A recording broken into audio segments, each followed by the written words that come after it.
Hello my dear friends, मेरा नाम दुर्गेश पांडे। आप देख रहे हैं Medico Radius. So let's start. Friends, आपने थंबनेल से देखा होगा कि मेरे मार्क्स नीट में फ्रॉम 30 टू 135 इंक्रीज हुए। This happened only because of I revise everything a day before the NEET examination.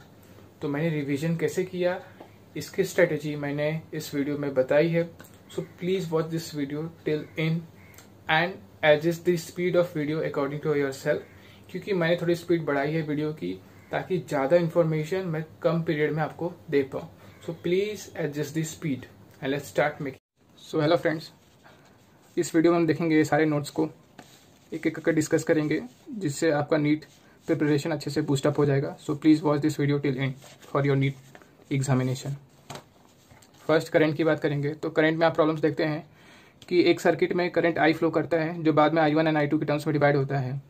तो इन I1 एंड I2 को फाइंड आउट करने का इजी फॉर्मूला है I1 equals to R2 upon R1 plus R2 into I and I2 equals to R upon R1 plus R2 into I. So by this formula easily हमें I1 and I2 मिल जाते हैं। फिर बात करते हैं R equivalent की। अगर resistance की वैल्यू सेम रही तो R equivalent equals to R upon N, जो कि बहुत ईजी है, आप एक बार देख लेंगे तो याद रहेगा। अब आते हैं शंटिंग प्रॉब्लम पे। शंटिंग मतलब नीट वालों का फेवरेट क्वेश्चन, ये मोस्टली पूछते ही पूछते हैं। So when galvanometer is used as a ammeter and if the range of the galvanometer is made n times then the value of the shunt equals to G upon n-1। If the same galvanometer is used as a voltmeter and the galvanometer measures NV voltage then value of the shunt will be S equals to n-1 times of G। सो ये shunting के problems बहुत important है, आप इसको करके जाइए, NEET में आने के बहुत चांसेस है। अब बात करते हैं हीटर टाइप प्रॉब्लम्स। इसमें हम लोग देखते हैं कि heater H1 takes time T1 and heater H2 takes time T2 to boil some amount of water individually. So time taken to boil the same amount of water when connected in series is T1 plus T2, or when they are connected in parallel the time taken is T1 into T2 upon T1 plus T2। फिर बात करते हैं battery problem के लिए। Battery problem हम देखते हैं कि E वैल्यू के सेल्स सीरीज में कनेक्टेड है n times and R resistance parallel में कनेक्टेड है m times. Then E equivalent equals to NE, R equivalent equals to NR upon m and I equivalent that is the current flowing through the circuit is equals to NE upon NR upon M plus capital R। IE is the current flowing through this particular circuit। Kirchhoff law बहुत easy है, पर exam में confuse हो जाते हैं कि second law conservation of charge है कि first law conservation of charge है। सो बेटर है कि आप एक बार देख लें कि conservation of charge is first law and conservation of energy is the second law of Kirchhoff. Colour coding में वापिस से फेवरेट क्वेश्चन है नीट वालों का। 18 में पूछा था, 19 में भी पूछा था। सो कलर कोडिंग देख के जाइए और इसकी वैल्यूज़ को आप NCERT से याद करिए, जो बहुत एक्यूरेट है। फिर बात करते हैं न्यूटन्स लॉ ऑफ मोशन की and friction. Newton's law of motion में लिफ्ट प्रॉब्लम बहुत कॉमन है। इसमें हमें नॉर्मल रिएक्शन पूछ सकता है when lift is moving upward, then normal reaction equals to M into G plus A। Normal reaction when lift moves downward equals to M into G minus A, where A is the acceleration of lift। तो ये हो गया lift problem. So friends, अब हम लोग बात करेंगे block problems की। इसमें मोस्टली हमें नॉर्मल रिएक्शन फाइंड आउट करने के लिए बोलते हैं। अगर आप ध्यान से देखेंगे तो N2 is the force which is responsible for the movement of mass M3 and N1 is the force which is responsible for the movement of mass M2 and M3। F is the net force acting on the system and all the three blocks will move with the same acceleration। So therefore A equals to F upon M1 plus M2 plus M3, where F is the net force, and N2 which is responsible for the movement of mass M3 is equals to F into M3 upon M1 plus M2 plus M3, और आप उसको ऐसे भी बोल सकते हैं M3 into A। N1 equals to M2 plus M3 upon M1 plus M2 plus M3 into F। अब हम बात करेंगे tension and mass problem. Tension and mass problem के लिए अगर आपको कभी भी टेंशन फाइंड आउट करना है तो आप समझिए T1 है तो उसके नीचे वाले मास को कंसिडर करेंगे T1 को फाइंड आउट करने के लिए। T2 है तो उसके नीचे वाले मास को कंसिडर करेंगे for finding T2 and T3 है तो उसके नीचे वाले मास को कंसिडर करेंगे for finding T3। For upward acceleration of the system with acceleration of A, T1 equals to M1 into G plus A, T2 equals to m1 plus m2 into g plus a. T3 equals to m1, m2, m3 into g plus a. For downward acceleration of the system with the acceleration a, t1 equals to m1 into g minus a, t2 equals to m1 plus m2 into g minus a, t3 equals to m1 plus m2 plus m3 into g minus a. So इस तरीके से आप tension को easily find out कर सकते हैं और अपने टाइम को बचा सकते हैं. फिर बात की जाए रॉकेट प्रॉब्लम. ये भी बहुत कॉमन क्वेश्चन है, नीट वालों को बहुत पसंद है. इसमें मोस्टली हमें force acting on the rocket और दी एक्सेलरेशन ऑफ द रॉकेट पूछते हैं. सो v relative into dm by dt minus mg equals to ma, where a is the net upward acceleration of the rocket, dm by dt is the loss of gas per unit time, and v relative is the relative velocity of ejected mass with respect to rocket. So rocket problem easy है, आप पढ़ के जाइए. Mechanical advantage. अब इसको अगर आप पहली बार सुनेंगे तो सोचेंगे अरे ये क्या है, पर आपने अगर ये फॉर्मूला पढ़ा रहेगा तो आप ये क्वेश्चन को इजीली सॉल्व कर लेंगे. That is mechanical advantage equals to load upon effort. समझिए ये एक ब्लॉक है जो इंक्लाइन प्लेन पे रखा हुआ है. So the effort is mg sin theta and load is mg.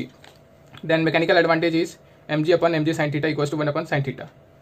So mechanical advantage काफ़ी इजी क्वेश्चन है, बट अगर आपको फॉर्मूला नहीं पता रहेगा तो आप इसमें फंस जाएंगे. अब आप बात करते हैं टेंशन एंड वेलोसिटी टाइप के प्रॉब्लम्स को. इसमें क्या होता है कि if tension doubles then velocity becomes half. अभी इस पॉइंट को कंसिडर करेंगे. सो अगर यहाँ का टेंशन टी रहा और यहाँ का टेंशन टी रहा तो यहाँ पे टेंशन 2t हो जाएगा, और यहाँ का टेंशन 2t, यहाँ का टेंशन 2t, तो यहाँ पे 4t हो जाएगा. This 4t will remain same here, और बाद में ये 4t यहाँ पे 2t में डिवाइड हो जाएगा. तो अगर इस पॉइंट को हम लोग 10 मीटर पर सेकेंड से खींचेंगे और टेंशन डबल हो रहा है तो वेलोसिटी हाफ हो जाएगी, तो वो बन जाएगा 5 मीटर पर सेकेंड. सिमिलरली यहाँ पे 2.5 मीटर पर सेकेंड बन जाएगा. बट इस पॉइंट पे क्या हो रहा है, टेंशन यहाँ पे ज़्यादा है और इस पॉइंट पे टेंशन कम है, तो वेलोसिटी जो है वो डबल हो जाएगी. That is from 2.5 it will become 5 metre per second. So आप बोल सकते हैं if the tension double then the velocity become half. अब बात करते हैं सर्कुलर मोशन की प्रॉब्लम की. इनमें बैंकिंग ऑफ रोड के क्वेश्चन काफ़ी टाइम पूछते हैं और मोस्टली बहुत बार पूछे भी हैं. उसमें हम लोग को वी मैक्स फाइंड आउट करने के लिए बोल देते हैं, तो कभी वी मीन फाइंड आउट करने के लिए बोल देते हैं. तो आप इन फॉर्मूले को देख के जाइए.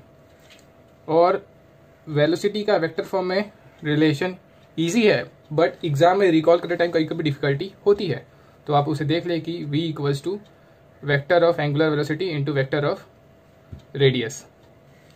अब काइनामेटिक्स होते हैं, आपने देखा होगा स्ट्रेट लाइन मोशन में, वैसे ही काइनामेटिक्स भी होता है सर्कुलर मोशन में. इसमें क्या होता है कि जो डिस्प्लेसमेंट है वो एंगुलर डिस्प्लेसमेंट हो जाता है, और जो वेलोसिटी है वो एंगुलर वेलोसिटी हो जाती है. एक्सेलरेशन भी है जो वो एंगुलर एक्सेलरेशन हो जाता है.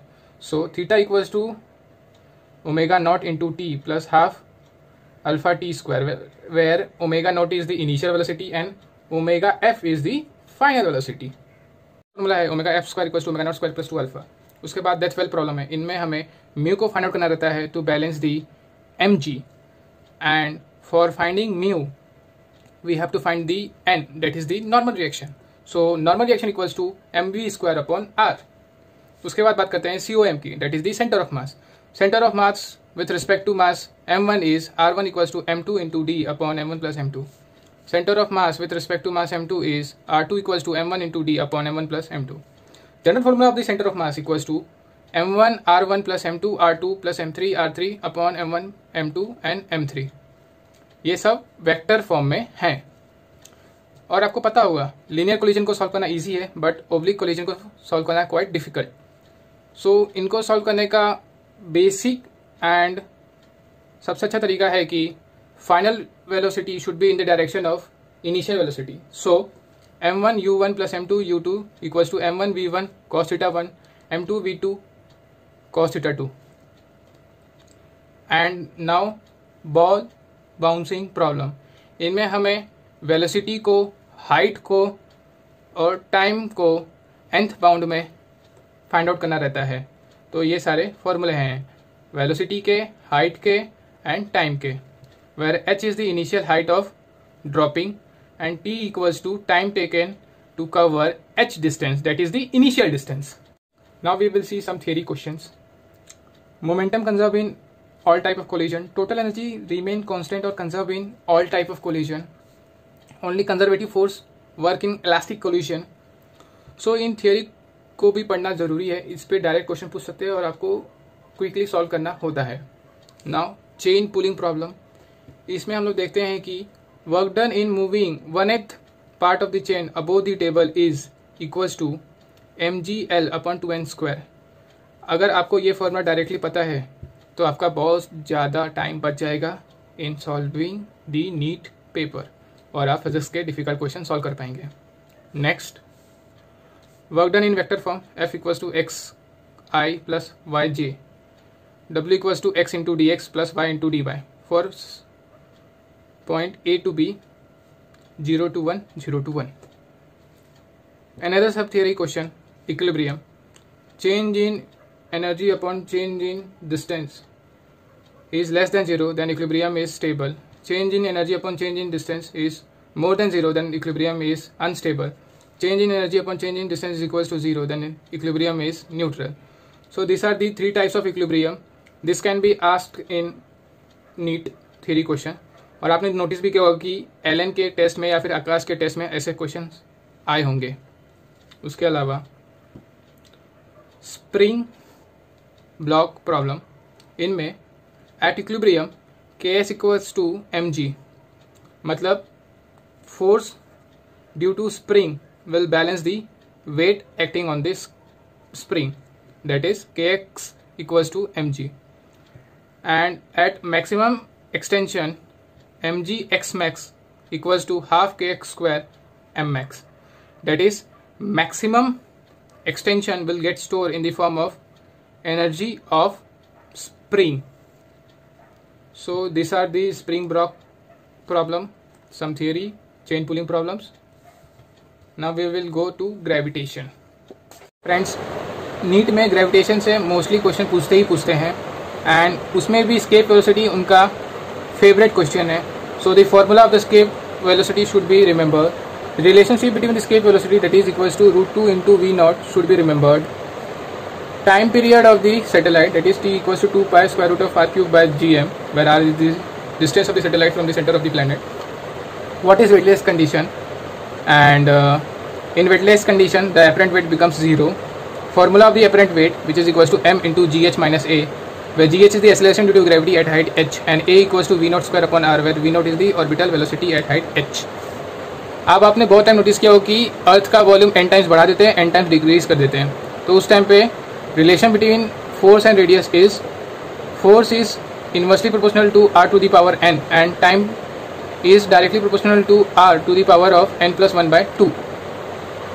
उसके अलावा variation of acceleration due to gravity with distance of earth should also be remembered, which is initially the acceleration due to gravity increases till the radius capital R and after that it goes on decreasing. फिर Kepler's law quite easy, but अगर आपको इसे याद करने में exam पे time जाएगा तो आप फिजिक्स के डिफिकल्ट क्वेश्चंस को अटेम्प्ट नहीं कर पाएंगे. सो एक बार आपको इन्हें देख के जाना चाहिए. That is first law of the Kepler is planet moves in electrical orbit with sun at the foci. Second law, areal velocity remains constant, that is dA by dt equals to k. Third law, time square is directly proportional to r cube, where t is the time period and r is the radius of the earth. So this Kepler law should also be remembered. फिर thermodynamics में बहुत सारे फॉर्मूले हैं और मैं इन सारे फॉर्मूले को नोट्स में लिखा हूँ जो लिंक में है. सो प्लीज़ आप उसको डाउनलोड कर लें और नीट के एक दिन पहले उसे पढ़ लें. वेलोसिटी ऑफ गैस के 3 फॉर्मूले होते हैं, RMS value, average velocity and the most probable velocity. And in velocity में भी रिलेशन होता है कि RMS velocity is more than average velocity is more than most probable velocity. Heat engine की एफिशिएंसी के ऊपर क्वेश्चन मोस्टली पूछते ही हैं या फिर रेफ्रिजरेटर की एफिशिएंसी के ऊपर क्वेश्चन पूछते हैं. This is our refrigerator. So efficiency of heat engine is eta equals to total work done upon heat given to the system. Q2 is the heat given to the surrounding and eta equals to Q1 minus Q2 upon Q1 or T1 minus T2 upon T1, where T1 is the where T1 is the source temperature and T2 is the sink temperature. अब बात की जाए efficiency of refrigerator की, that is beta equals to Q2 upon Q1 minus T2, where Q2 is the heat taken from the cold reservoir and Q1 is the heat rejected to the hot source. Important relationship between the beta and eta is beta equals to 1 by eta minus 1 if engine and the refrigerator maintain at same reservoir. ये बहुत important relation है, इसके ऊपर based एक question भी पूछा है NEET 17 में. उसके अलावा this cycle is also important. इसमें बात की जाए तो AB and CD are the isothermal process, BC and DA are the adiabatic process. So such questions of the thermodynamics and such formulas of the thermodynamics should be remembered, और ये mostly exam में पूछते हैं. अब बात की जाए last kinematics की. काइनामेटिक्स में फॉर्मूले से थोड़े. Distance travel in nth second is Snth equals to u plus a by 2 into 2n minus 1, where u is the initial velocity, a is the uniform acceleration, and remember that acceleration should be constant, that is a. So distance travel in the nth second equals to u plus a by 2 2n minus 1. Body projected at angle theta with horizontal, then time of flight equals to 2u sin theta by g, maximum height equals to u square sin square theta upon 2g, and range equals to u square sin 2 theta upon g. This is the range of projectile. फिर river crossing problem में दो cases हो जाते हैं. एक case होता है for shortest time, दूसरा केस होता है for shortest path. So time taken for crossing the river in shortest time is equals to d by v, whereas time taken to cross the river in shortest path is t equals to d upon v cos theta, where Vm is the resultant velocity in both the cases and Vr is the velocity of the river. Vm is the resultant velocity and Vr is the velocity of the river. Relationship between the height and the range, that is tan theta equals to 4h upon r, where h is the maximum height and theta is the angle of projection. Equation of projectile as it is पूछते हैं exam में, that is y equals to x tan theta 1 minus x by r, where x is the distance travel in horizontal direction and r is the range, that is. So friend, next question है airplane problem. इसमें क्या होता है कि एक plane रहता है जो वेलोसिटी u से फ्लाई करते रहता है एंड हमें डिस्टेंस x फाइंड आउट करना रहता है after which it will hit the ground. So x equals to u square root of 2h by g, distance after which it will hit the ground और fall down. अब बात करते हैं nuclear physics की. Nuclear physics में 2-3 question important है, जैसे कि मास डिफेक्ट के प्रॉब्लम्स, उसके अलावा decay, alpha decay, beta decay, gamma decay. Alpha decay तो 19 में भी आया था. फिर activity of the sample and this formula of nuclei which is quite important, where NT is the final nuclei at time t and N0 is the initial nuclei. And this can be also asked in theory questions such as nuclear fission occurs in bomb since it is an chain reaction, and nuclear fusion occur in sun and small nuclei. But there is an exception that in hydrogen bombs fusion reaction occur. So friends, in this way you can revise entire physics a day before the NEET examination. And मैं देख लिया कि मैंने NEET से पहले अपने physics को कैसे रिवाइज किया था. आप भी इस तरीके से रिवाइज कर सकते हैं. मैंने अपने नोट्स को इस वीडियो के साथ लिंक किया है, आप उसको गो थ्रू कीजिए, अपने नॉलेज को ब्रशअप कीजिए, ज़्यादा से ज़्यादा रिविजन कीजिए, avoid any social media, avoid any disturbance and be focused on your studies and all the very best.